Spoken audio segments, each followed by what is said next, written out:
De sangre y cenizas. Capítulo 1. Encontraron a Finley al anochecer, justo en el límite del bosque de sangre, muerto. Levanté la vista de mis cartas y miré al otro lado del tablero carmesí, a los 3 hombres sentados a la mesa. Había escogido ese sitio por una razón. No había sentido nada procedente de ellos al deambular entre las atestadas mesas hacía un rato.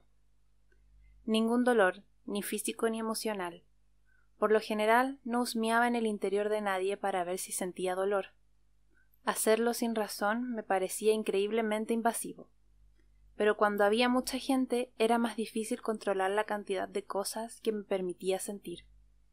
Siempre había alguien cuyo dolor era tan profundo, tan crudo, que su aflicción se convertía en una entidad palpable a la que ni siquiera tenía que abrir mis sentidos para percibirla.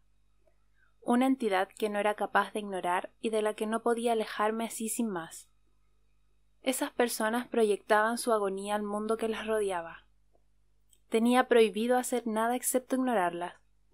No podía hablar del don que me habían otorgado los dioses, y nunca, jamás, podía ir más allá de sentir para hacer algo al respecto. Aunque tampoco es que siempre hiciese lo que se esperaba de mí. Obviamente.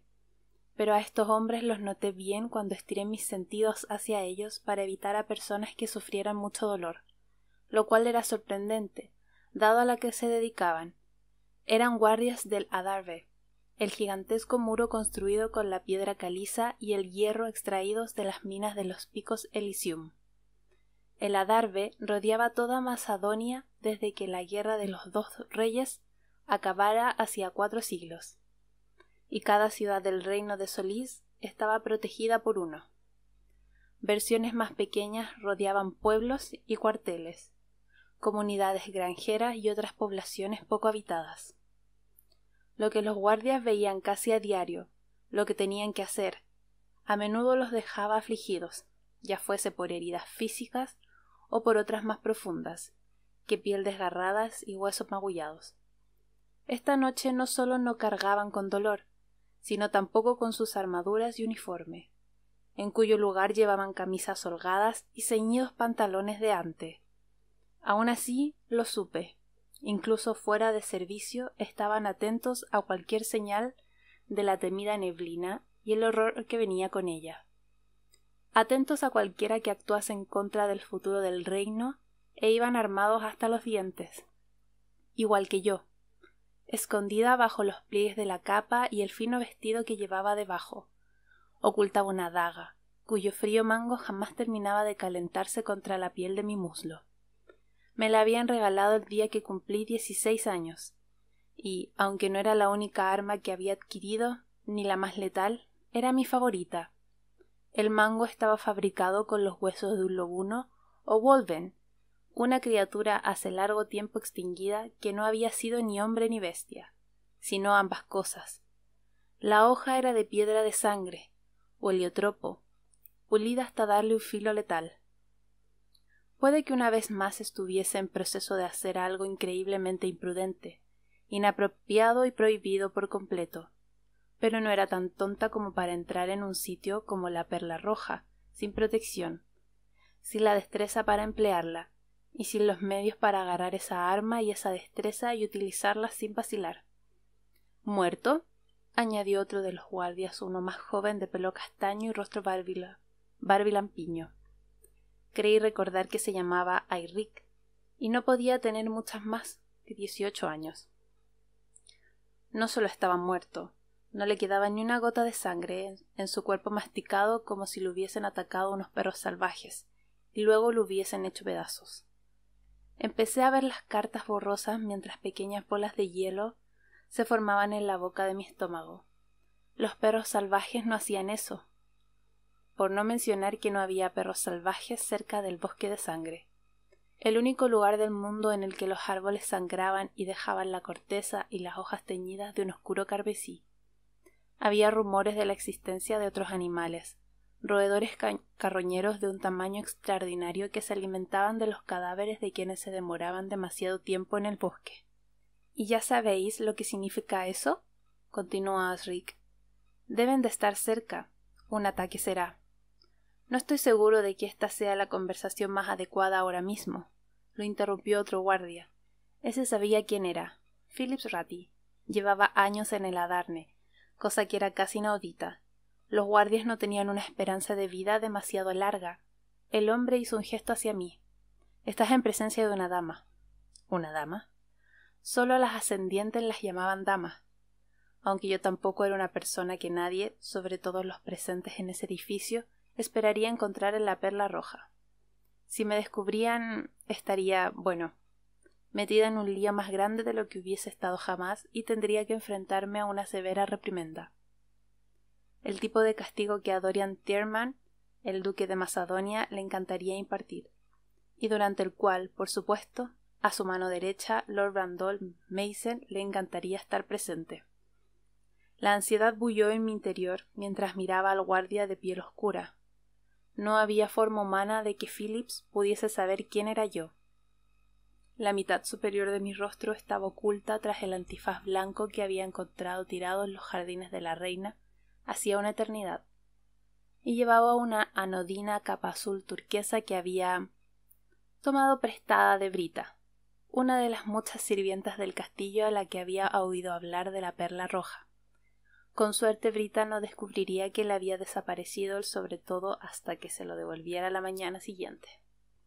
En cualquier caso, incluso sin la máscara, podía contar con los dedos de la mano las personas que habían visto mi cara en Macedonia, y ninguna estaría aquí esta noche.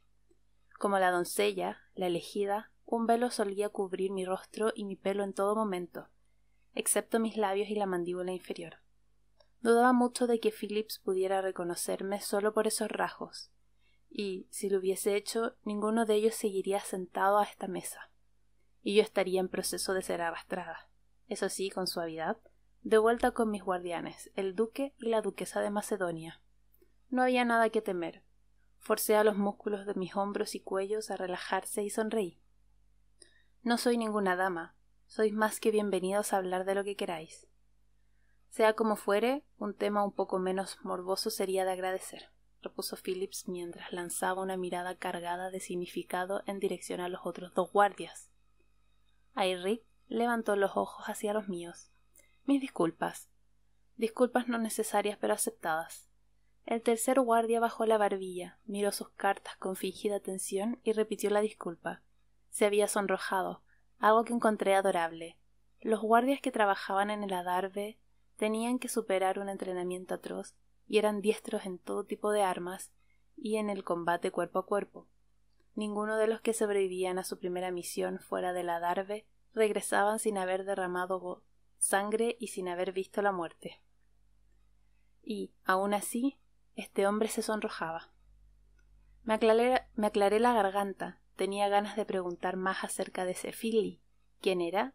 Si era un guardia del adarve o un cazador, una división del ejército que se encargaba de las comunidades entre las ciudades y escoltaba viajeros y mercancías. Pasaban medio año fuera de la protección del adarve. Era de lejos uno de los trabajos más peligrosos del mundo, así que nunca viajaban solos. Algunos no regresaban jamás.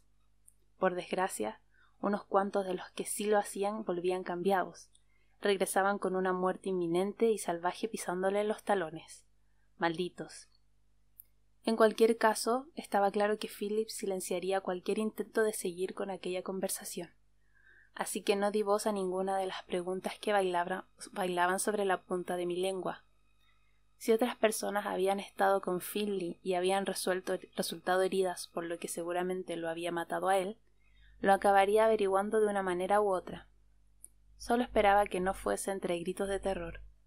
Las personas de Macedonia no tenían una idea exacta de cuántos regresaban de fuera del adarve malditos.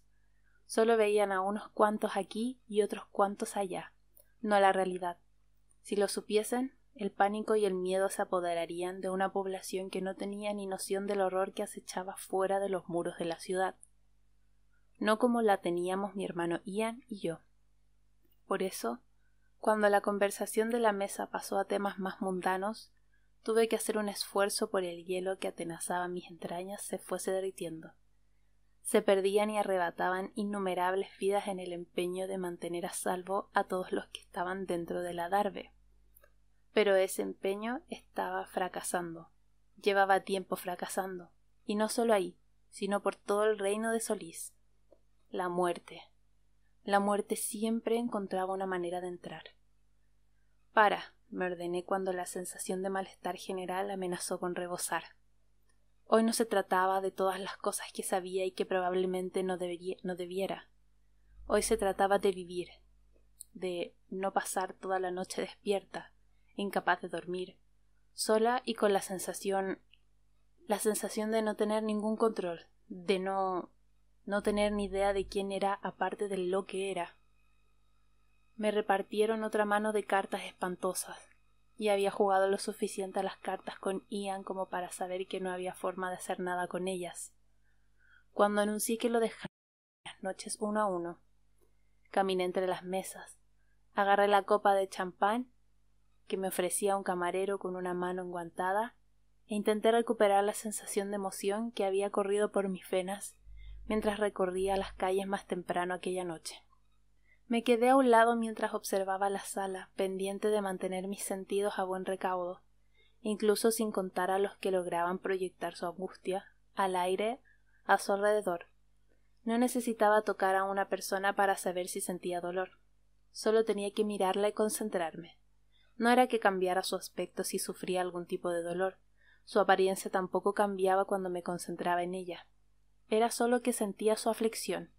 El dolor físico era casi siempre caliente, pero el que no podía verse, ese casi siempre era frío. Unos silbidos y gritos obscenos me sacaron de mi ensimismamiento. Una mujer de rojo estaba sentada sobre el borde de una mesa, al lado de la que yo acababa de abandonar. Llevaba un vestido hecho de retales de gasa y rasos rojos que apenas le cubrían los muslos. Uno de los hombres agarró la tela de la vaporosa faldita. La mujer apartó su mano con una sonrisa lasciva, se tumbó sobre la espalda y su cuerpo formó una curva sensual. Sus abundantes rizos rubios se derramaron sobre monedas y fichas olvidadas. ¿Quién quiere ganarme esta noche? Su voz sonó grave y voluptuosa mientras deslizaba las manos por la cintura del elaborado corsé. Os aseguro, chicos, que duraré más que cualquier olla de oro. ¿Y qué pasa si hay un empate? Preguntó uno de los hombres. El elegante corte de su abrigo sugería que era un comerciante próspero o un hombre de negocios de algún tipo. Entonces será una noche mucho más entretenida para mí, dijo mientras deslizaba una mano por su estómago y la bajaba aún más entre sus... Con las mejillas arreboladas, aparté la mirada a toda prisa para beber un sorbito de burbujeante champán. Mis ojos encontraron el camino hasta el deslumbrante brillo de una lámpara de araña de un dorado rosáceo. A la perla roja debía de irle bien y sus propietarios debían de estar bien relacionados. La electricidad era cara y estaba muy controlada por la corte real. Hizo que me preguntara quiénes eran algunos de sus clientes para que pudiesen permitirse semejante lujo. Debajo de la lámpara de araña se jugaba otra partida de cartas. Ahí también había mujeres, su pelo recogido en elaborados peinados decorados con brillantes cristales, su ropa mucho menos provocativa que la de las mujeres que trabajaban en el lugar. Sus vestidos eran de vibrantes colores morados y amarillos, de tonos pastel azul y lila. A mí solo se me permitía vestir de blanco, tanto en mi habitación como en público, lo cual no era frecuente. Por ello me sentía fascinada por la manera en que los distintos colores complementaban la piel o el pelo de sus propietarias. Pensé que debía de parecer un fantasma la mayoría de los días, cuando deambulaba de blanco por los pasillos del castillo de Terman. Estas mujeres también llevaban antifaces que cubrían la mitad de sus rostros y protegían sus identidades. Me pregunté quiénes serían algunas de ellas, esposas, osadas a las que habían dejado sola por enésima vez, mujeres jóvenes que aún no se habían casado, o viudas quizás, sirvientas o mujeres que trabajaban en la ciudad y habían salido a divertirse. ¿Habría damas y lores en espera entre las mujeres enmascaradas de la mesa y entre la muchedumbre? ¿Habrían ido ahí por las mismas razones que yo? ¿Aburrimiento? ¿Curiosidad? ¿Soledad? Si era así, entonces se parecían más a mí de lo que creía, aunque fuesen segundos hijos e hijas, entregados a la corte real en su 13 cumpleaños, durante el rito anual, y yo era Penelafe, del castillo de Terman, pariente de los Balfour y la favorita de la reina. Yo era la doncella, la elegida, y en poco menos de un año, en mi cumpleaños número 19, ascendería como harían todas las damas y lores en espera. Nuestra ascensión sería diferente, pero sería la mayor desde la primera bendición de los dioses, que tuvo lugar después del final de la guerra de los dos reyes. A ellos no les pasaría gran cosa si los pillaban, pero a mí tendría que enfrentarme al disgusto del duque. Apreté los labios en una fina línea cuando una semilla de ira echó raíces en mi interior, mezclada con una pegajosa reminiscencia de asco y vergüenza. El duque era un ser pestilente de manos demasiado largas que tenía una afición antinatural al castigo, pero no estaba dispuesta a pensar en él, ni a preocuparme por ser castigada. Bien podía regresar a mis habitaciones si iba a hacerlo. Hice un esfuerzo por apartar la mirada de la mesa, y me fijé en que había mujeres que sonreían y reían en la perla sin esconderse detrás de antifaces, sin ocultar su identidad. Estaban sentadas en mesas con guardias y hombres de negocios, o de pie en recovecos oscuros donde charlaban con mujeres enmascaradas, con hombres y también con empleadas de la Perla Roja. No tenían miedo ni vergüenza de que las vieran. Fuesen quienes fueran, gozaban de una libertad que yo deseaba con todas mis fuerzas. Una independencia que perseguía esta noche, puesto que enmascarada y desconocida, nadie excepto los dioses sabrían que estaba ahí. Y por lo que a los dioses respectaba, hacía mucho tiempo que había llegado a la conclusión de que tenían cosas mucho mejores que hacer que malgastar su tiempo vigilándome a mí. Después de todo, si me hubiesen prestado atención, ya me habrían regañado por muchas cosas que había hecho hasta entonces y me estaban prohibidas. Así que, esta noche podía ser quien quisiera. La libertad inherente a esa idea me causaba una sensación mucho más embriagadora de lo que hubiera imaginado, incluso más que las semillas verdes de amapola proporcionadas por las que lo fumasen. Esta noche no era la doncella, no era Penelafe, era solo Poppy, un apodo que recordaba que mi madre había usado, uno que solo mi hermano Ian y muy pocos más usaban jamás. Como Poppy, no había reglas estrictas que respetar, ni expectativas que cumplir. Ninguna futura ascensión que se acercara más deprisa de lo que querría. No había miedo, ni pasado ni futuro.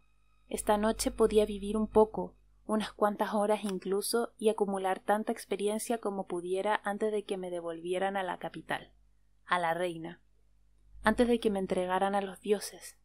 Un escalofrío recorrió de puntillas mi columna, incertidumbre, acompañada de una punzada de desolación. Lo reprimí todo con decisión, pues me negaba a darle alas, darle vueltas a lo que estaba por venir, y no podía cambiarse, no servía de nada. Además, Ian había ascendido hacía 2 años, y por lo que decían las cartas mensuales que recibía de él, no había cambiado.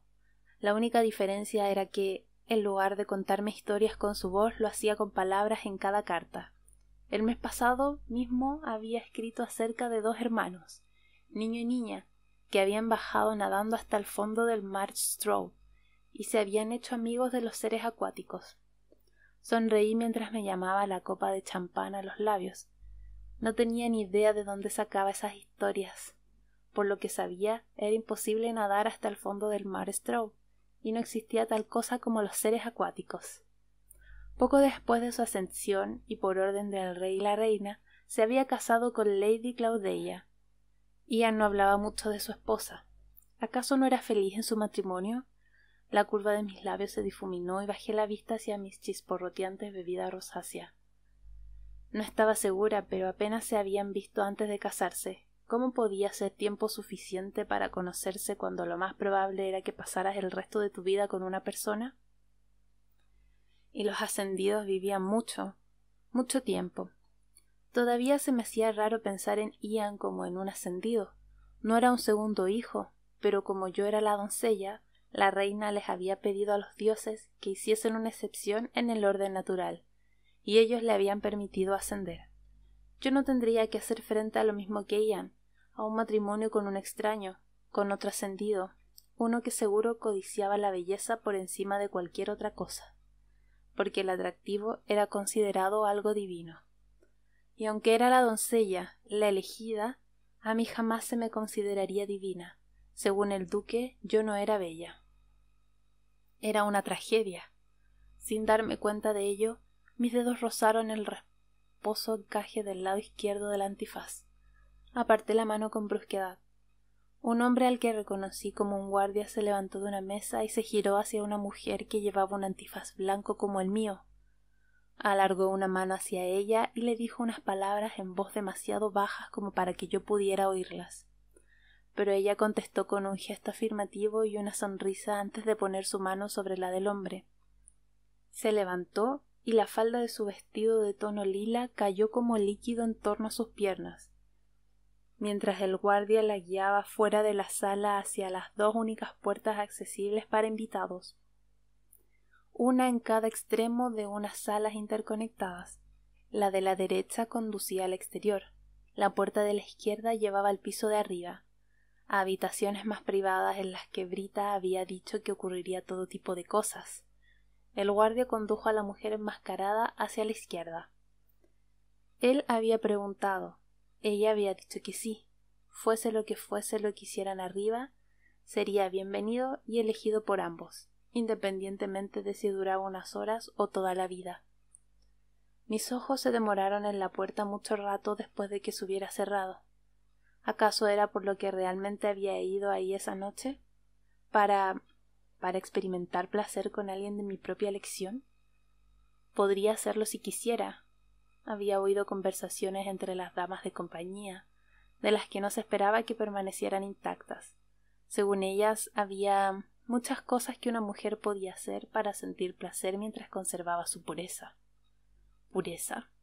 Odiaba esa palabra, el significado que se ocultaba tras ella, como si mi virginidad determinara mi bondad, mi inocencia, como si su presencia o falta de presencia fuera de algún modo más importante que los centenares de elecciones que hacía cada día. Había incluso una parte de mí que se preguntaba qué harían los dioses si acudiese a ellos sin ser ya una doncella en realidad.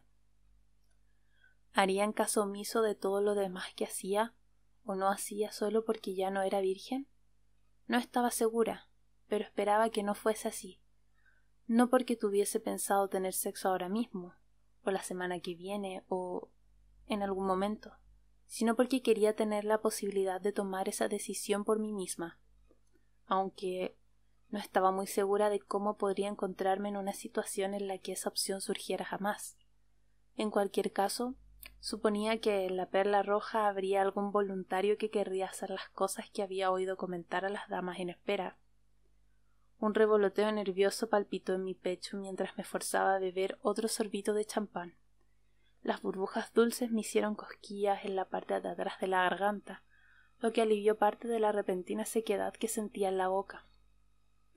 A decir verdad, lo de esa noche había sido una decisión impulsiva. La mayoría de las noches no lograba conciliar el sueño casi hasta el amanecer. Cuando por fin lo hacía, deseaba no haberlo hecho.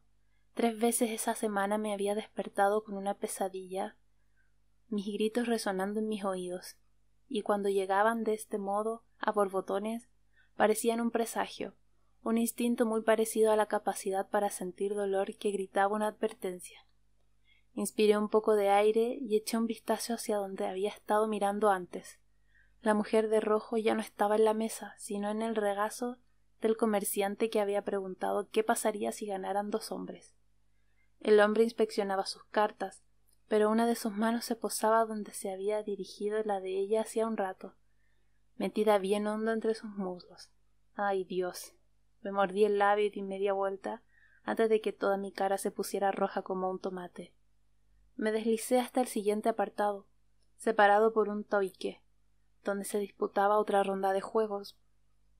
Ahí había más guardias, algunos a los que incluso reconocí como pertenecientes a la Guardia Real, soldados iguales a los que trabajaban en el adarve, pero dedicados, en cambio, a proteger a los ascendidos. Había una razón para que los ascendidos tuvieran guardias personales. Había personas que habían intentado secuestrar a miembros de la corte para pedir un rescate. En esas situaciones no solía haber heridos graves, pero había habido otros intentos originados por motivos muy distintos y mucho más violentos. Me paré al lado de una frondosa planta que lucía pequeños capullos rojos, sin tener muy claro qué hacer a partir de ahí. Podía unirme a otra partida de cartas o entablar conversación con alguna de las muchas personas que rondaban por las mesas, pero no se me daba demasiado bien hablar con desconocidos. No tenía ninguna duda de que soltaría algo estrambótico o haría una pregunta absurda que no tendría ningún sentido en la conversación. O sea que esa opción estaba descartada. Tal vez debería regresar a mis aposentos. Debía desertar de ya y... Una extraña sensación se apoderó de mí. Empezó como un ligero cosquilleo en la nuca y se fue intensificando a cada segundo que pasaba. Me daba la impresión de que alguien me observaba. Miré por la sala, pero no vi que nadie me prestara demasiada atención. Sin embargo, esperaba que fuese alguien cercano. Así de potente era la sensación. La inquietud afloró en la boca de mi estómago. Empecé a dar media vuelta hacia la entrada cuando las largas y suaves notas de un instrumento de cuerda llamaron mi atención hacia la izquierda. Mis ojos se posaron en las vaporosas cortinas rojo sangre que oscilaban con suavidad por el movimiento de las demás. Me quedé inmóvil, escuchando el vaivén de las notas, a las que pronto se unió el grave retumbar de un tambor. Me olvidé de la sensación de que me estuvieran observando. Me olvidé de muchas cosas. La música era como nada que hubiese escuchado jamás. Era más profunda, más densa. Se ralentizaba y luego aceleraba. Era sensual. ¿Qué había dicho Brita, la sirvienta, sobre el tipo de bailes que tenían lugar en la Perla Roja? Había bajado la voz al hablar de ello y la otra doncella con la que había estado hablando Brita se había escandalizado. Me abrí paso por el borde de la sala y me acerqué a las cortinas. Estiré la mano para apartarlas. «No creo que quieras entrar ahí». Sobresaltada, me giré hacia el origen de la voz. Había una mujer detrás de mí, una de las damas que trabajaba para la Perla Roja. La reconocí, no porque hubiese estado del brazo de un comerciante o de un hombre de negocios cuando entré, sino porque era absolutamente preciosa.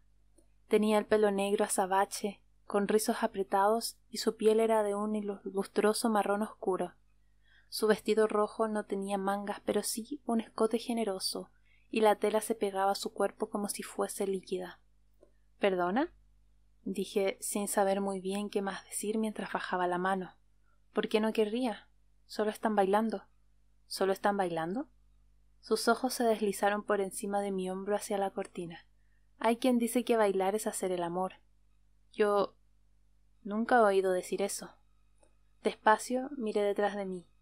A través de las cortinas pude distinguir la forma de cuerpos que oscilaban al son de la música, sus movimientos llenos de una gracia fluida e hipnotizadora. Algunos bailaban solos, sus curvas y figuras claramente delineadas, mientras que otros... Contuve el aire de golpe, mis ojos volaron de vuelta hacia la mujer que tenía delante. Sus labios pintados de rojo se curvaron en una sonrisa. «Es la primera vez que vienes aquí, ¿verdad?». Abrí la boca para negarlo, pero pude sentir cómo el calor se extendía por cada rincón visible de mi rostro. Con eso bastaba. «¿Tan evidente es?». La mujer se rió, una risa gutural. «Para la mayoría no, pero para mí sí. No te había visto nunca por aquí». «¿Cómo lo sabrías si así fuera?». Me toqué el antifaz, solo para asegurarme de que no se me hubiese bajado. «Tu antifaz está bien». Había un extraño brillo de entendimiento en sus ojos, que eran una mezcla de dorado y castaño. No exactamente avellana. El dorado era demasiado brillante y cálido para eso. Me recordaron a otra persona que tenía ojos del color del cuarzo oscuro. Recuerdo bien las caras, estén o no medio ocultas, y la tuya es una que no había visto aquí antes. Esta es tu primera vez. En verdad, no tenía ni idea de cómo contestar a eso. «Y también es la primera vez para la Perla Roja», añadió la mujer. Se inclinó hacia mí, bajó la voz. No habíamos tenido nunca el placer de recibir a la doncella. Una oleada de sorpresa me recorrió de arriba abajo y apreté la mano en torno a la resbaladiza copa de champán. «No sé de qué estás hablando. Soy una segunda hija y... Eres como una segunda hija, pero no del modo que quieres dar a entender», me interrumpió. Tocó con suavidad la capa que cubría mi brazo. «No te preocupes. No tienes nada que temer. Tu secreto está a salvo conmigo». La miré durante lo que pareció un minuto entero antes de recuperar el uso de mi lengua. Si eso fuera verdad, ¿por qué habría de estar a salvo de ese tipo de secreto? ¿Por qué no habría de estarlo?, preguntó a su vez. ¿Qué ganaría yo con contárselo a alguien? Ganarías el favor del duque y la duquesa. Mi corazón aporreaba en mi pecho. La sonrisa de la mujer se desvaneció y su mirada se endureció. No tengo ninguna necesidad de gozar del favor de un ascendido. La manera en que lo dijo fue como si hubiese sugerido que buscara el favor de un pegote de barro.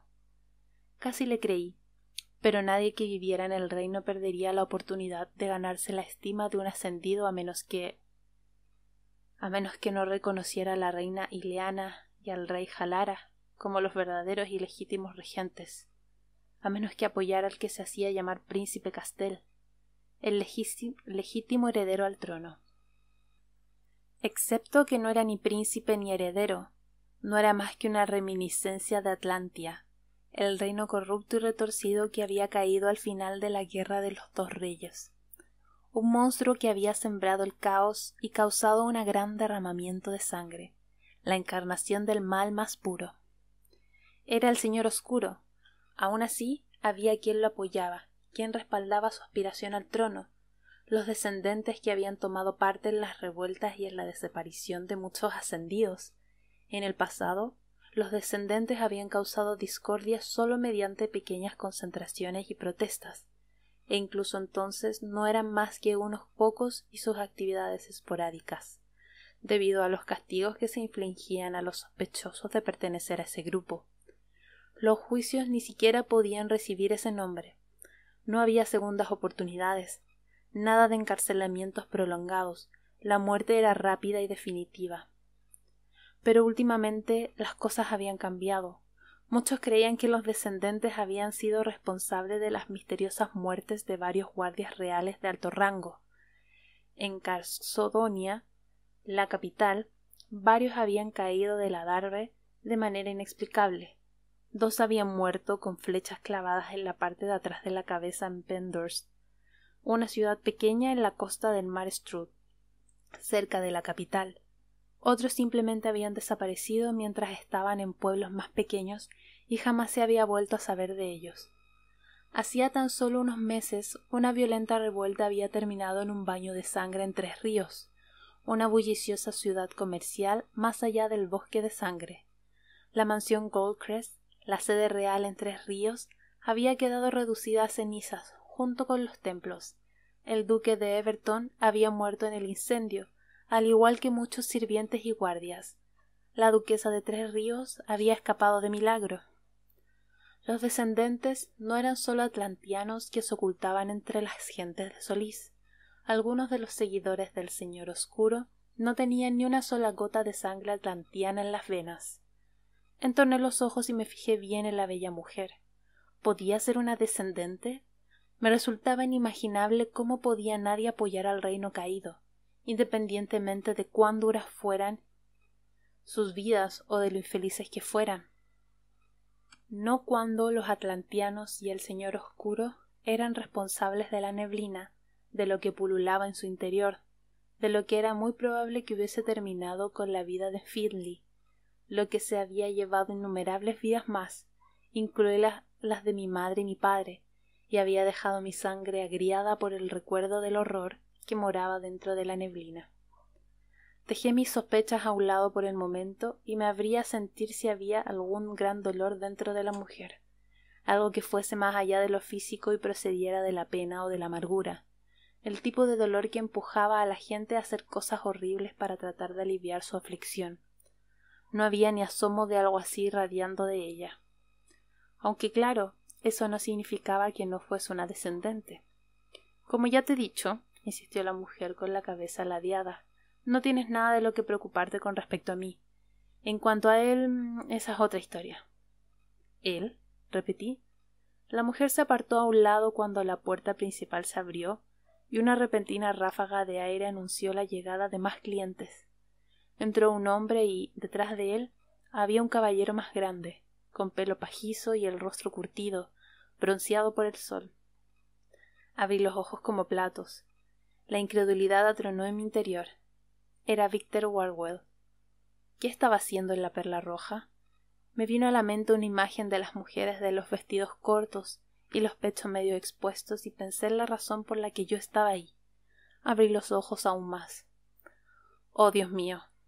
Ya no quería pensar en el propósito de su visita. Víctor era un veterano de la Guardia Real, un hombre bien entrenado en la cuarentena, pero para mí era más que eso. La daga que llevaba pegada al muslo había sido regalo suyo, y había sido él quien rompió con la costumbre y se aseguró de que no solo supiera cómo usarla, sino también cómo blandir una espada, atinar con una flecha en un objetivo sin ser vista e incluso desarmada. Cómo derribar un hombre el doble de grande que yo. Víctor era como un padre para mí. También era mi guardia personal, y lo había sido desde el momento en que llegué a Macedonia.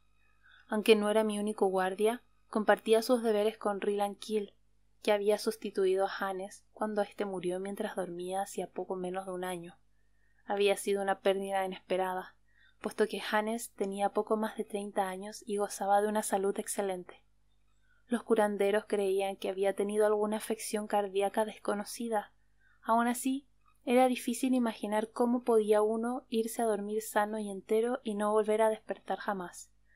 Ryland no sabía que estaba tan bien entrenada, pero sí sabía que era capaz de manejar una daga. También ignoraba dónde íbamos Víctor y yo muy a menudo, cuando desaparecíamos fuera del castillo. Era amable y bastante relajado, pero no teníamos ni de lejos una relación tan estrecha como la mía con Víctor. Si el recién llegado hubiese sido Ryland, me habría escabullido de él sin problemas. Maldita sea, mascullé. Me giré de lado al tiempo que me tapaba la cabeza con la capucha de la capa. Mi pelo era de un tono bastante llamativo, como cobre quemado, pero incluso con el oculto como estaba ahora y toda mi cara envuelta en sombras, Víctor me reconocería. Tenía un sexto sentido como el que solo poseen los padres, uno que se deja ver cuando su hijo no trama nada bueno. Miré hacia atrás en dirección a la entrada. Se me cayó el alma a los pies al ver que se sentaba en una de las mesas frente a la puerta. La única salida. Los dioses me odiaban. De verdad que lo hacían, porque no me quedaba ni la más mínima duda de que Víctor me vería. No me delataría, pero yo preferiría arrastrarme dentro de un agujero lleno de cucarachas y arañas antes que intentar explicarle a él, de todas las personas posibles, por qué estaba en la Perla Roja. Y habría sermones. No las charlas y los castigos que le encantaba impartir al duque, sino del tipo que te calaba hasta los huesos y te hacía sentir fatal durante días. Sobre todo porque te habían pillado haciendo algo por lo que merecías una reprimenda. Para ser francos, no quería ver la cara de Víctor cuando descubriese que yo sabía que estaba aquí. Eché otra miradita y, oh, por todos los dioses, una mujer se arrodilló a su lado y le puso una mano en la pierna. Tuve que frotarme los ojos. Esa es Saraya, explicó la mujer. En cuanto él llega, ella está a su lado. Estoy convencida de que está locamente enamorada de él. Me giré despacio hacia la mujer que estaba a mi lado. ¿Él viene a menudo? Un lado de su boca se curvó hacia arriba. Bastante a menudo como para saber lo que ocurre detrás de la cortina roja y... Con eso basta. La interrumpí. Ahora tendría que lavarme el cerebro con un cepillo de raíces. No necesito ir nada más. Tienes aspecto de necesitar un lugar donde esconderte, insinuó con una risa suave. Y sí, en la Perla Roja es un aspecto que se reconoce con facilidad. Me quitó con destreza la copa de champán. Arriba hay unas cuantas habitaciones desocupadas. Prueba la sexta puerta de la izquierda. Ahí encontrarás refugio. Iré a buscarte cuando sea seguro. Mis sospechas se avivaron cuando la miré a los ojos, pero dejé que me tomara del brazo y me condujera hacia la izquierda. ¿Por qué querrías ayudarme?, pregunté mientras la mujer abría la puerta. Porque todo el mundo debería poder vivir un poco, aunque fuese solo unas pocas horas. Me quedé boquiabierta al oírla decir lo que yo había pensado para mí misma hacía unos minutos anonadada. Me quedé ahí plantada. Con un guiño, la mujer cerró la puerta. Que hubiese averiguado quién era no podía ser una coincidencia. Repetir lo que había estado pensando hacía un rato era imposible. Una brusca carcajada escapó de mis labios. Puede que la mujer fuese una descendente, como muy poco, no era fan de los ascendidos, pero quizás también fuese una vidente. Creí que no quedaba ninguno, y todavía no podía creer que Víctor estuviese ahí, ni que fuese con la asiduidad suficiente como para gustar a una de las damas de rojo. No estaba segura de por qué me sorprendía tanto. No era que los guardias reales tuviesen prohibido buscar placer, ni siquiera casarse. Muchos eran bastante promiscuos, pues sus vidas estaban plagadas de peligro y a menudo eran demasiado cortas. Era solo que Víctor había tenido una mujer, que murió mucho antes de que yo lo conociera siquiera. Había muerto dando a luz a un bebé que también murió. Víctor aún quería a su Camila, tanto como cuando estaba vivita y coleando. Aunque claro, lo que podía encontrarse en la perla roja no tenía nada que ver con el amor, ¿verdad? Y todo el mundo se sentía solo de vez en cuando, sin importar si su corazón pertenecía o no a alguien a quien ya no podían tener. Un poco entristecida por esa idea, di media vuelta en la estrecha escalera iluminada por lámparas de aceite colgadas de las paredes. Solté un resoplido. ¿En qué lío me he metido? Solo los dioses lo sabían, y ya no había marcha atrás. Deslicé la mano entre los pliegues de la capa y la mantuve cerca del mango de la daga mientras subía las escaleras al primer piso. El pasillo era más ancho y estaba sumido en un silencio sorprendente. No sabía lo que me esperaba, pero supuse que oiría sonidos. Sacudí la cabeza y conté las puertas hasta llegar a la sexta de la izquierda. Probé el picaporte y la encontré abierta. Empecé a abrir, pero me detuve. ¿Qué estaba haciendo? Detrás de esa puerta podía estar esperándome cualquier cosa, cualquier persona. Esa mujer de abajo. El sonido de una risa masculina llenó el pasillo cuando la puerta de al lado se abrió. Aterrada, me apresuré a entrar en la habitación que tenía delante y cerré la puerta a mis espaldas. Con el corazón acelerado miré a mi alrededor. No había lámparas, solo un candelabro de varios brazos sobre la repisa de una chimenea apagada, delante de la cual había un sofá. Sin necesidad de mirar detrás de mí, sabía que el único otro mueble de la habitación tenía que ser una cama. Al respirar hondo, capté el aroma de las velas. ¿Canela? Pero había algo más, algo que me recordaba especies oscuras y madera de pino. Empecé a darme la vuelta. Un brazo se cerró en torno a mi cintura y tiró de mí hacia atrás contra un cuerpo muy duro, muy masculino. Esto, susurró una voz grave, sí que es inesperado.